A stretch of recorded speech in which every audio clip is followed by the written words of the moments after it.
Okay, part 2. Alright, so we already figured out, we already discussed what custody means, okay? Guardianship is totally different. When you have guardianship of someone, oh no, wait, we talked about it. We already talked, oh my god, happy Friday, everybody. Basically, okay, so what happened was when I got sent out there, my dad, it took my dad a while to realize that he did not have control like he thought he did.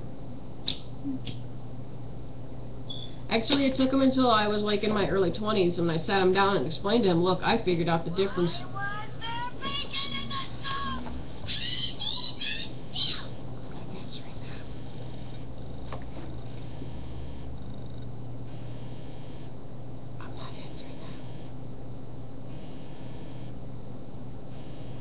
Nope.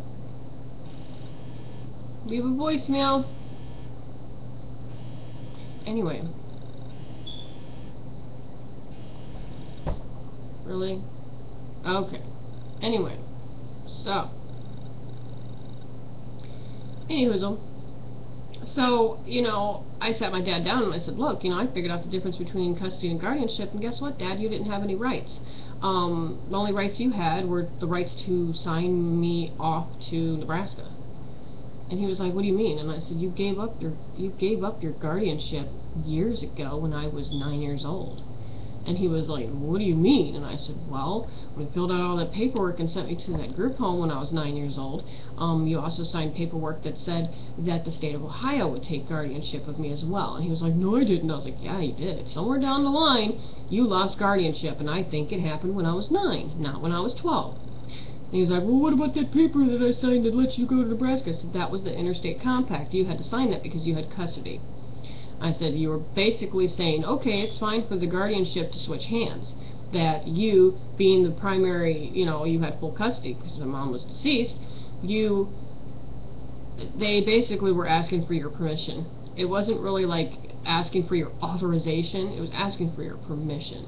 Like, oh, we're going to do this anyway, but we just want to make sure that you understand what's going on. It was basically, you basically signed it saying, I understand that, you know, guardianship is getting passed from Ohio to Nebraska, and that now my daughter is now the ward of the state for Nebraska instead of Ohio, and blah blah blah blah blah. And of course that pissed him off, and I was like, sorry, you know, because, you know, I want people to understand what those two terms mean and how different they are, because, you know, you might have like a situation where you have some kind of custody battle or you have some kind of guardianship issue and you don't really understand what the two terms mean, and lawyers are going to try to hem you up and confuse the shit out of you by saying, oh, well, it just means this. Oh, don't worry about it. It's just a formality. No, it's not a fucking formality. It's actual legal definition that can really hurt a lot of people and tear up families. And it sucks. And I don't want it to happen again to anybody because it blows. Okay? I go all the way out to Nebraska, graduate from high school, I go on to Job Corps, and not even a month later, like I want to say 3 weeks later, I turned 18, and I was like, woohoo! 18! You know, because every kid, when they turn 18, they're like, oh my god, I can do what I want now! Oh shit! You know? And had this, like, this whole freak out, right? I had that freak out, okay? And it was great. I was just like, the whole day, I'm like, I'm 18! And then, you know, I tried to go on a weekend pass a couple months later, and they're like, no, no, no, no, in Nebraska, you're not an adult until you're 19. And I was like, the fuck?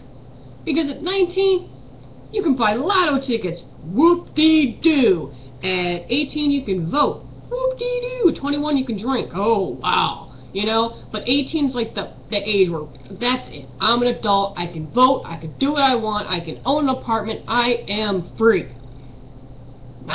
Not for Nebraskans. Sorry. Sorry if any Nebraskans are watching this and they're not 18 yet and they're like painstakingly waiting for their 18th birthday. Oh, wait an extra year. Add one more year. It'll be okay. Because once you turn 19, you're pretty much kind of like, whatever. You know? You're over the whole, thing, and, you know, it's, you know, whatever. I mean, when I finally turned 19, I was still in Job Corps, and I had people going, hey, happy birthday, and I was like, yeah, up yours. And they were like, well, what's with the attitude? And I was like, fuck this shit, man. Last year I was excited as hell because I was turning 18. Come to find out I have to wait another freaking year. Bullshit, you know. And I was extremely jaded, extremely pissed off all the time by that age because in the September of the previous year, I lost my godmother. She passed away due to complications of non-Hodgkin's lymphoma. It ended up accelerating into leukemia, and then that's not what killed her. She actually caught pneumonia.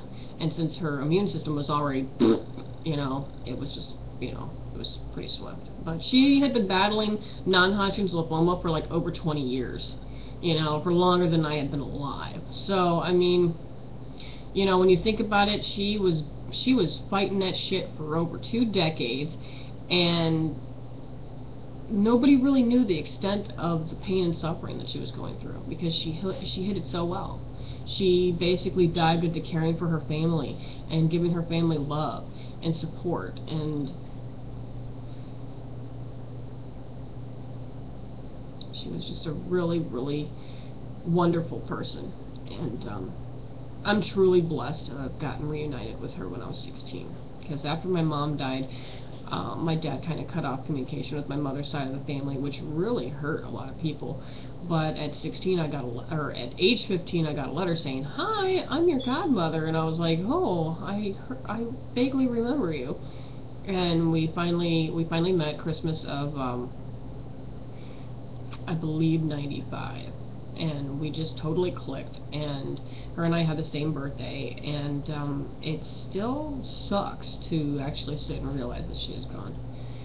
But you know, she influenced me in a lot of ways. She influenced me to stand up for myself, to speak my mind, even if it pisses people off or hurts people's feelings, to at least put it out there. Because, you know, people, if they really do care about your opinion and trust your judgment, they're going to come back to you later and say, you know what, I really, really, really got pissed when you said what you said, but when I thought about it, you were right.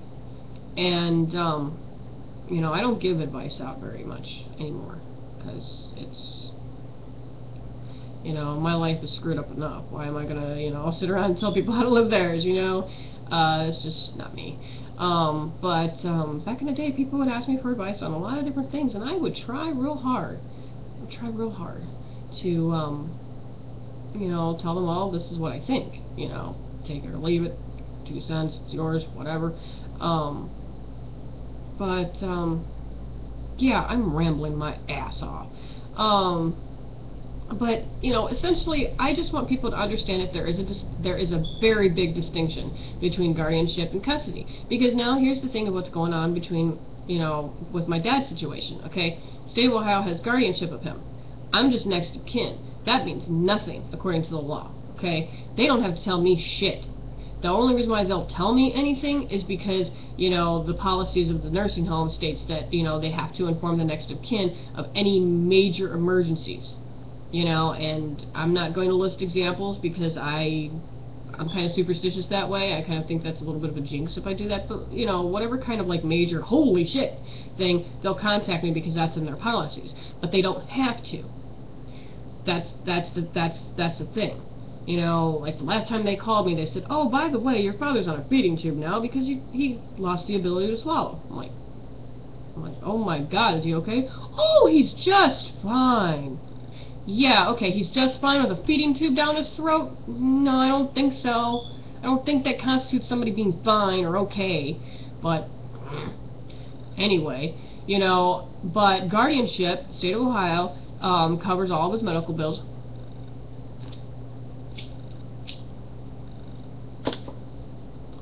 They take care of him. They make sure he gets his medicine. You know, make sure that he goes to the doctor and everything like that. They cover everything,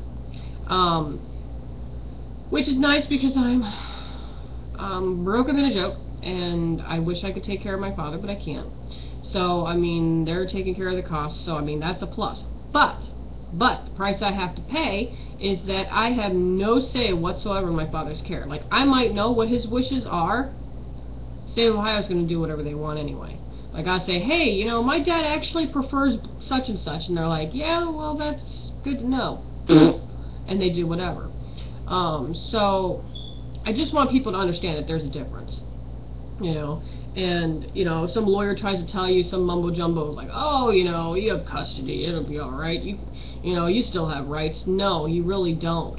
And it sucks, but, I mean, I don't know. I mean, it might vary from state to state, you know, because Ohio is different, I guess, but, I don't know, it transferred over so easily to Nebraska. So maybe it's like a national thing, I don't know. But that concludes the whole thingy, part 2. Part 3 I'm going to do that little accent thingy, so it's not really part 3, it's just a separate thingy thing, yeah. So, yeah, hope y'all have a kick-ass weekend. Halloween's coming up. I'm going to be dressing very strangely. For those that know me in real life, you're going to be like, holy hell. My daughter wants to be an evil baby clown. I love her. She's so beautiful. And my son wants to be either a transformer or the devil. I don't know. Maybe both. He could be Optimus Demonicus. I don't know. But yeah, so y'all have a great day. Peace.